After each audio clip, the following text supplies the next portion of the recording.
Welcome back to Definitely Not Definitive. I'm Ken. And I'm Bethany. And we're just a couple of spooky kids in love that love reacting to some SCP.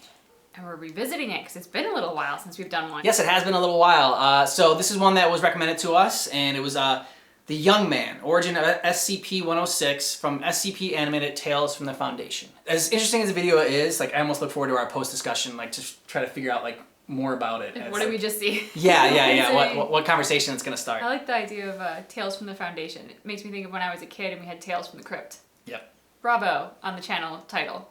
Whoever created it. Bravo. And if you want to see more of our SCP reactions, we got a playlist down below in the description of this video. You should check that out. Well, after you check out this reaction, then you should check it out. Nobody could like Corporal Lawrence. That's not to say that nobody tried or that he was somehow unfriendly. Merely that he was one of those few that seemed to be wired differently. However, in the trenches of World War I, normalcy was at best a relative term. Lawrence fought, listened to orders, and didn't disrupt the other soldiers, and that was all that was required. So what if the people felt increasingly uncomfortable around him, in a place where the baseline of concern was the flesh rotting off your bones while you were still alive? A little personality conflict ranked several levels below a paper cut. Lawrence, for his part, dealt with it as he always had, that is to say, remained totally unaware of the avoidance. The same way a man blind from birth cannot mourn the memory of color, Corporal Lawrence couldn't bemoan a lack of company. He was quiet, as he had nobody to talk to, and still, as he had nothing to do for long stretches of time. The enemy trench, less than a mile away, had gone silent for several days. This amplified the unease that seemed to radiate off of Lawrence like heat waves. The worst part was that there was no distinct reason to dislike the corporal. He was a plain man, average height, average build, bland of voice and action. Nobody could recall him raising his voice in joy or anger. He did have the occasional odd mannerisms, however. He tended to stare a beat or two longer than was acceptable at people. He rarely slept as well, and bunkmates said he would mumble in his sleep almost constantly. The content of those nocturnal ramblings, when they could be understood, were often odd and potentially unsettling. One private moved to another barracks when he heard the name of his daughter pass Corporal Lawrence's lips, followed by a bubbling, muffled giggle. It was strongly theorized that he was sent over the trench by his commanders more out of a desire to have him away than for his minimal combat skill. He and 14 of his fellows were sent across the nightmarishly scarred waste of the no man's land between the trenches to scope out the enemy trench and secure it if possible. Many seemed to hope that Lawrence would have the opportunity to prove his devotion to his country by making the ultimate sacrifice for it. It was while he was gone that someone started asking questions. Nobody remembered him ever talking of home. No sweet-smelling letters came, no soggy, dirt-streaked letters left. Questions started to float among even the higher levels of the command. Nobody was able to actually find his station orders. He'd come in with a squad of reinforcements transferred from France, but there was no paperwork. The rest of the reinforcement squad had never seen the man before he'd been lumped in with them the night before the trip, along with the snips and scraps of other squads decimated by the Germans. Whispers filtered among the grunts of the corporal being a curse. Nearly every man who'd shared a bunkhouse with him had gotten trench foot, and the rooms he haunted always seemed to smell more musty and sickly sweet, even for the trench. The men sent over the no man's land with Corporal Lawrence heard and cared for none of this. Just another man among many, all with death certificates awaiting a stamp that could fall at any moment. They moved fast and low, from crater to crater, slipping over slick mud and barbed wire, the only thing that seemed to grow in that blasted waste. Charging the last spur and into the trench, they were greeted not with the harsh bark of German orders and rifles, but a dense, close silence. Preparing for ambush, the men started to filter out into the tunnels and halls of the trench. The men, already nervous, were not calmed by their investigation. The trenches stank of mold, sweat, and a thin undercurrent of rotten fruit. A vile, cloying slime seemed to have pooled in every divot and crack, sticky as glue and itchy on the flesh. Private Dixon found the first body and managed to cry out before vomiting. They knew it had been a man only because nothing else of that size could have been there. It lay on the floor of a barracks, the entire floor. The flesh of it had been smeared somehow, jeez. spread like butter over the rough dirt floor. Bones, already looking pitted and rotten, stuck out at random angles like dead trees in a still swamp. The skull rested on one of the highest bunks, facing the doorway. More remains were found, each seemingly more unsettling and strange than the last. Unfathomable horrors were discovered one after the next, sending men retching and running from the trench. Corporal Lawrence was the first to find the hole. It was small, no more than 4 feet across. It seemed to be the accidental uncovering of a natural chamber, the empty blackness of it defying investigation.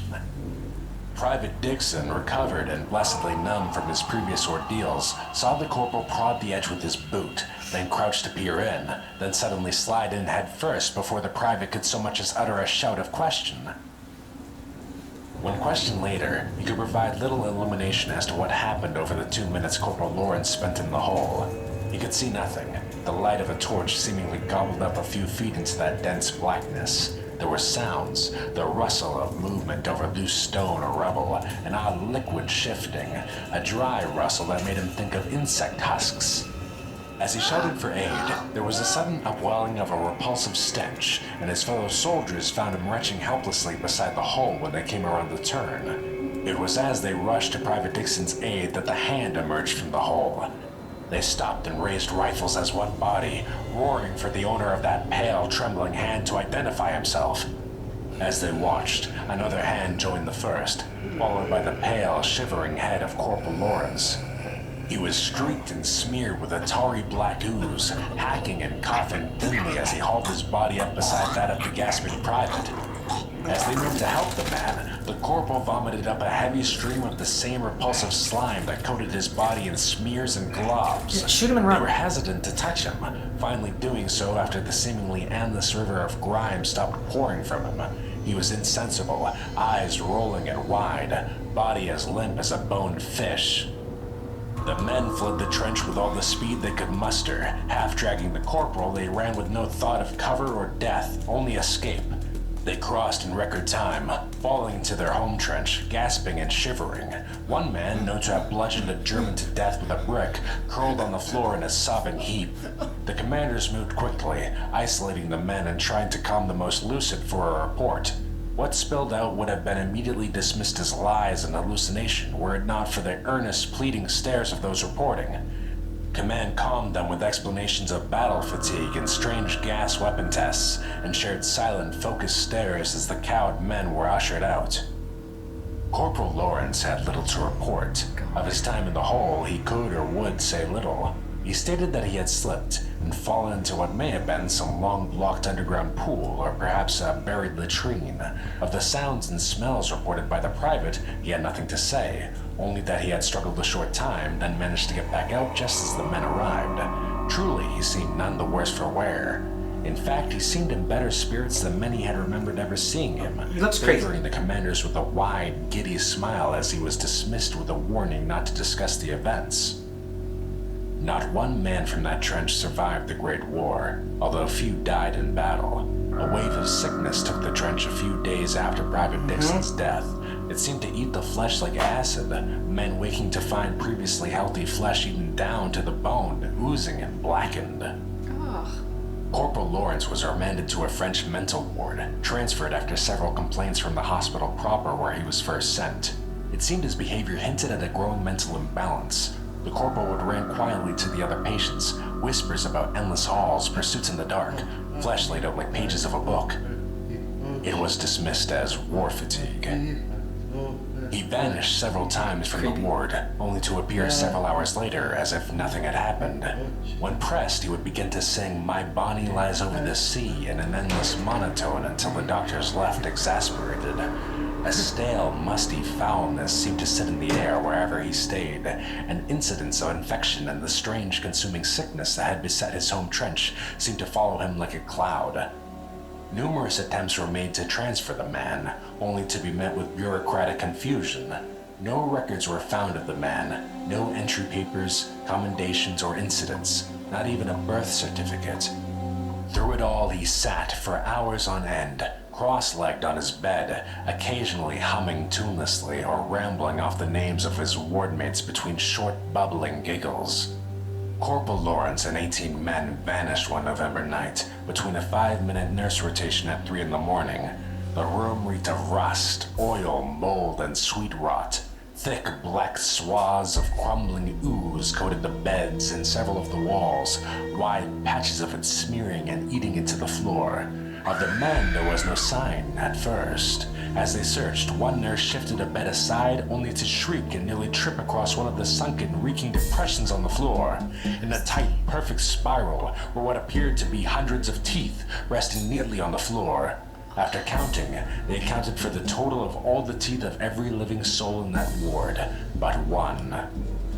The corporal was never found, nor were the men. The incident was swallowed by the constant barrage of horrors from the front and forgotten with ease. Still they came. Stories of strange deaths, of disappearing men, found days later alive but broken and twisted beyond comprehension.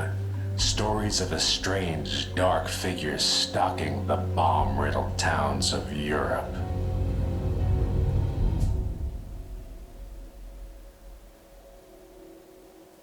All right, that one was a little more out. I mean, so they're all out there. I mean, they're all like, definitely, strange and unusual. But this one seemed even like more kind of messed up than most. It seemed to start like an X-Files episode. Yeah, okay, yeah, for sure. And then it ended like an absolute horror film. Yeah.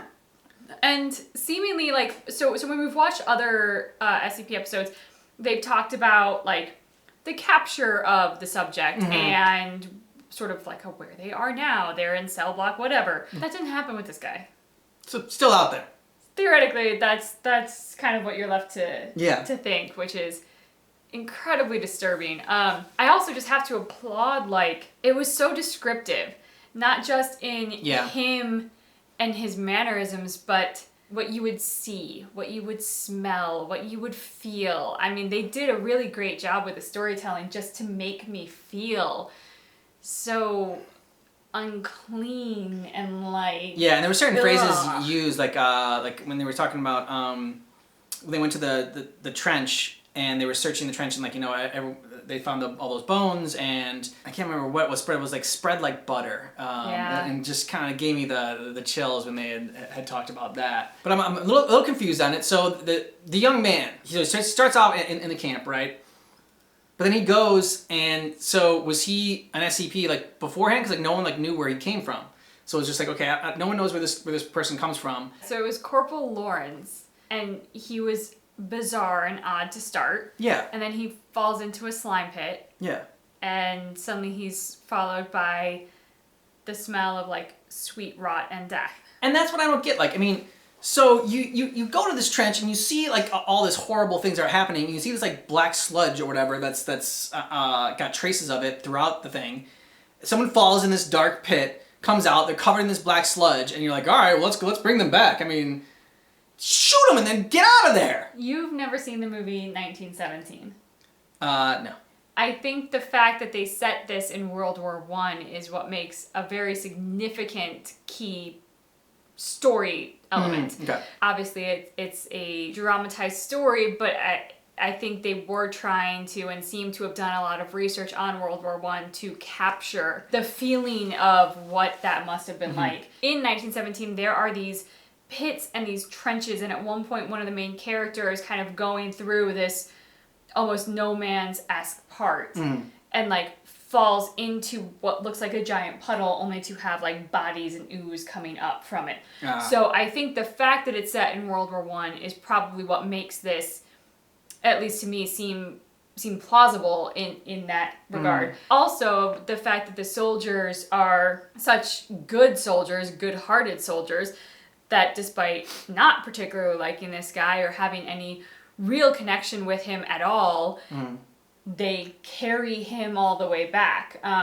You also have to remember back in like the early 1900s, their awareness of disease and whatnot was much different from what ours is today. It was all very different, their level of knowledge and education on this kind of stuff. I hadn't seen X-Files, so like, what do they know? I don't think you need to know much about, you don't need to be a pathologist to realize that black sludge that turns people and liquefies them and just leaves bones, and then someone else is covered in that black sludge. I'm shooting that dude in the black sludge and I'm leaving. I'm running. I don't care. I don't need to test it. I don't need to bring it to a lab. I'm getting the hell out of there. Dude, you fell in the black sludge. You shouldn't have done that. You're dead. I'm putting you out of your misery by killing you right now instead of like having you decompose into, So, in a horror movie, this is the man that you want with you. Yes, Going exactly. to war, maybe not so much. No, definitely not. Definitely not. You were saying that, yeah, like, they were doing the right thing, and they were good soldiers, but like, that made me think no good deed goes unpunished. And so that's what that made me think about. True, very fair. But yeah, I mean, like, sometimes we like to talk about like, what would happen if, these different things, met each other, different SCPs, but this one, I don't know, this one's just crazy. Well, yeah, what if the Desire camera met this guy? Like, If you took a picture of this guy with the Desire camera? yeah, like, what does this guy desire? He seems such... Teeth. I mean, he seemed to be such a blank slate, just vanilla. Like, just, there was nothing there remarkable in any fashion, apart from how creepy he was. And then so this is another part though, but then his nighttime murmurings. Mm-hmm. Like, that was pre-sludge. Exactly. What was that? That he was... Talking about someone's daughter and like giggling and everything like that? Like, how do they know the name? Yeah, gurgling giggle. Yeah, and so that's why I was just confused between like, the SCP before and after, like how that kind of correlated whether he was an SCP before and then just met like, like another SCP, like in the Black Sludge. So maybe like he was an SCP and then he met like a symbiote. Okay. Kind of like how Spider-Man meets Venom. That's his Venom, yeah. Yeah, so like he met Venom, but he was an SCP meeting Venom instead of Spider-Man meeting Venom. I think if the Desire camera took a picture of SCP-106, it would be a picture of him as a dentist and just like... Maybe that's what happened to him. Like, we don't know if he's mortal or immortal. Yeah. He could still be immortal. roaming the earth today, and maybe that is the profession. Maybe he, like, moves on to be Steve Martin as a dentist. In Little Shop of Horrors. Yeah. Yep, there we go. I think we solved it. Yeah. So let us know what you thought about this down below in the comments, and some more videos for SCP for us to check out. And just keep in mind that our reaction for The Young Man, Origin of SCP-106, SCP animation from Tales from the Foundation, is definitely not definitive. You'll be a dentist.